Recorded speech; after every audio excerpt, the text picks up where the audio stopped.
Is this one of the safest dividend growth stocks in the market? I think so. This gem has all the characteristics of greatness that we like to see on the Quality Investor. Steady and predictable growth? Yes. Monopolistic tendencies leading to a wide moat? Absolutely. Capital light business with high margins? Check. Disciplined capital allocation driving ROIC? Confirmed. Dividend growth that crushes the pace of inflation? For sure. This is MSCI, a free cash flow compounding machine.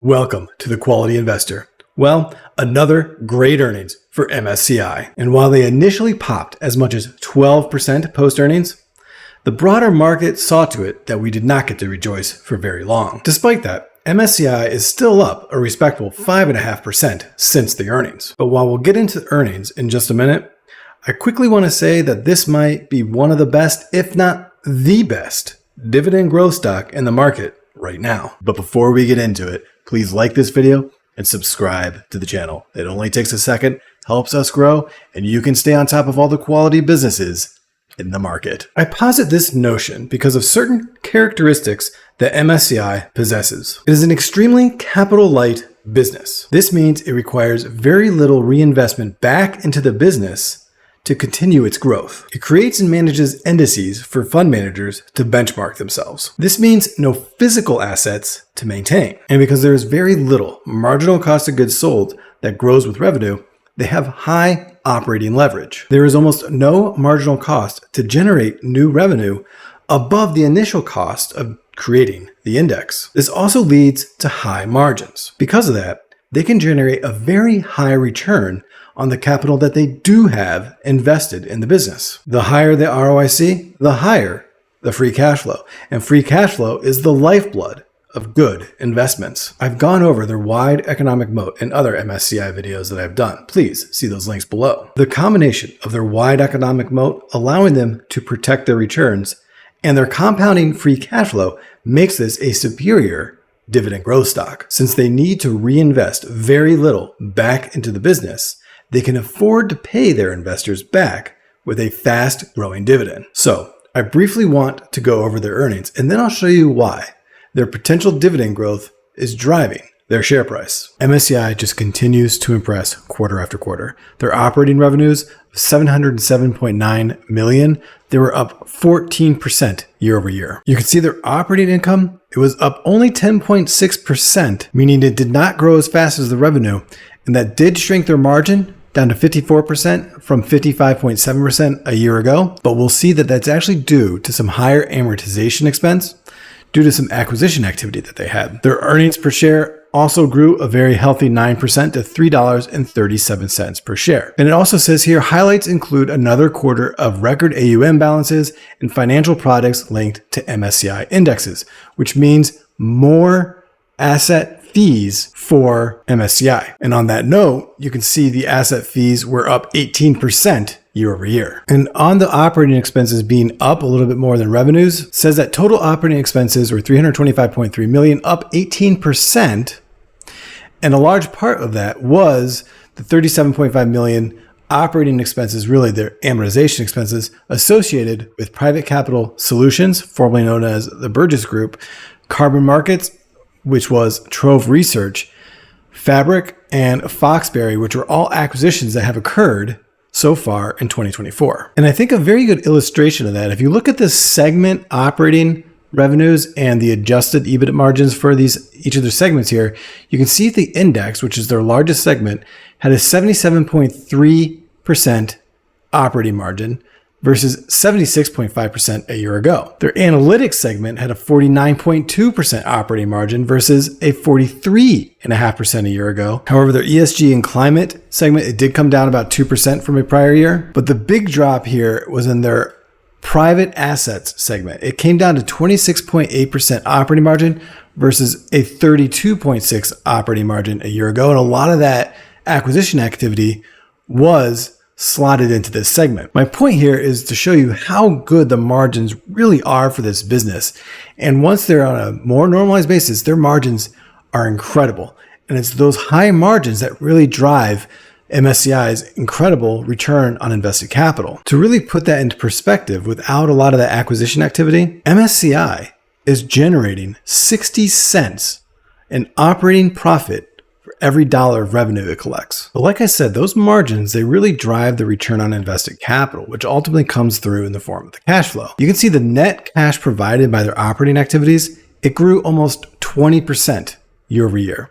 That's incredible growth for operating cash. They had $349 million in operating cash. But like I said, this is an incredibly capital-light business. Their main capital expenditures are on software that they use for day-to-day operations. They have very little physical assets they actually have to maintain. So for a company that's generating $350 million in cash in a single quarter, only $27 million of that is going out the door for capital expenses. That's $322 million left over in free cash flow for investors. That means for every dollar of net income that MSCI generates, $1.20 turns into free cash flow. So naturally, they use that excess free cash flow, if they're not acquiring businesses, to buy back shares and pay out their dividend. The share buybacks in Q2 increased over Q1 by quite a bit. You can see 241 million in share repurchases for Q2 versus 70 million in share repurchases last quarter. I think they were taking advantage of that very lackadaisical share price in the market we've seen over the last few months for MSCI. And I mentioned in other videos that I've done on MSCI, indexing is becoming very popular, and the amount of money flowing into indexes increases seemingly every single year. MSCI is going to be a big beneficiary of that. We should expect very solid free cash flow growth for years to come. This chart here, included in their earnings presentation for Q2, really illustrates the positive cash inflows into ETFs that are linked to MSCI indexes, where they collect those asset fees on. And you can see all the way back to 2008, over 15 years, that growth in the AUM for MSCI. It's an 18% CAGR since 2008, which is incredible growth. And if you look closely here, this yellow bar, those are cash inflows or outflows. You can see only in 2013, 1 year out of all 16 years that they show on this chart, was there a negative cash balance or a cash outflow from ETFs. Every single year has been in positive cash inflows. And I believe that's only going to accelerate as indexing becomes even more popular. I mentioned at the outset that I believe MSCI is one of the best dividend growth stocks in the market today. And here's why I think that. First of all, if we look back, their 5-year compound annual growth rate for the dividend is 23.5%.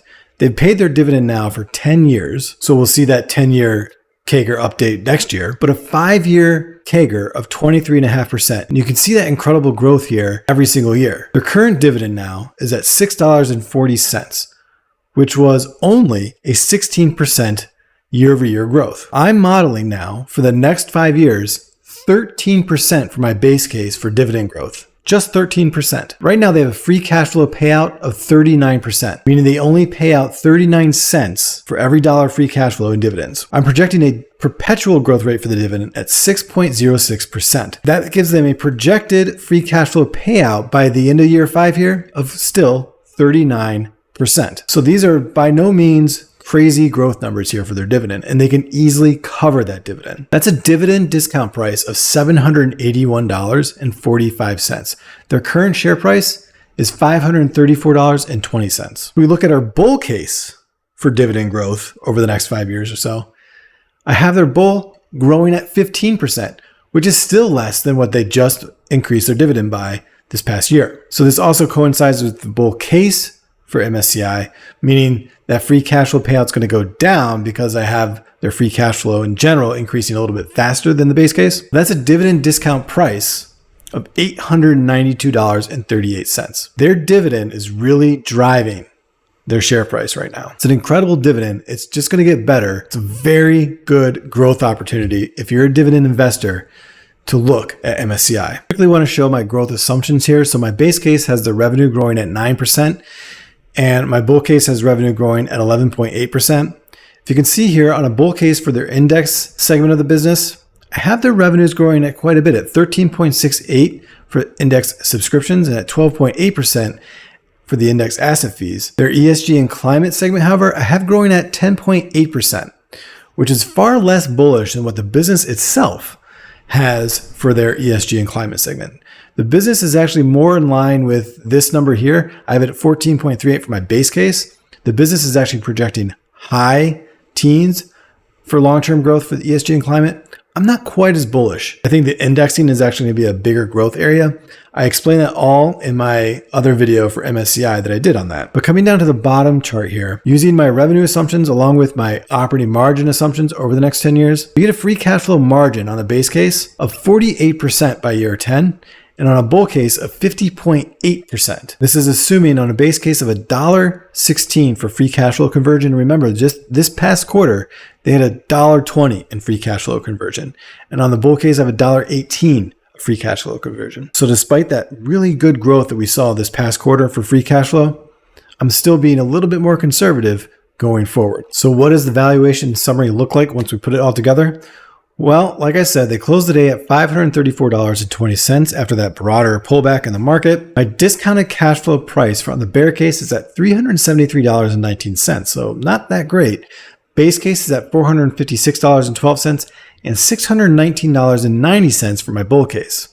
The dividend discount, however, on my bear case, which I have only going to 11% as opposed to 13% for the base, $686.43. The base, like I said, is at $781.45 and $892.38 for the bull case.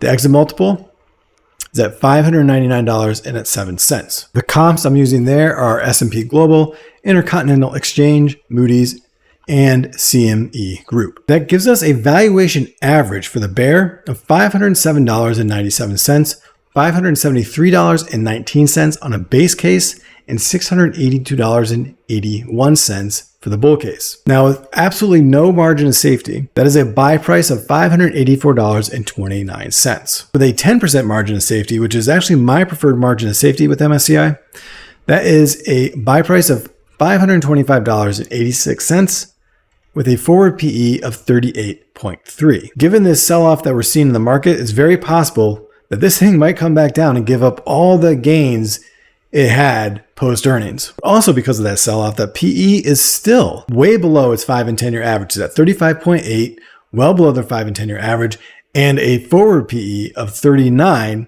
which is right between their 5 and 10-year average. But like I was saying earlier at the MSCI, because of their high margins and the very little capital they have to reinvest back into the business, they have an incredible ROIC, 30% on a trailing 12 basis, which has gone up dramatically from their 5 and 10-year average. And as we can see here, there's incredible margins, 82% gross margin, 53.8% operating margin, and a 45%, incredible 45% free cash flow margin. I think the future is very bright for MSCI. It's probably a tad too high for me to add more now. I was adding quite a bit while it was under 500 in the last couple months. So I was happy to see that pop in the share price. Hopefully it continues to trend upwards for the rest of the year.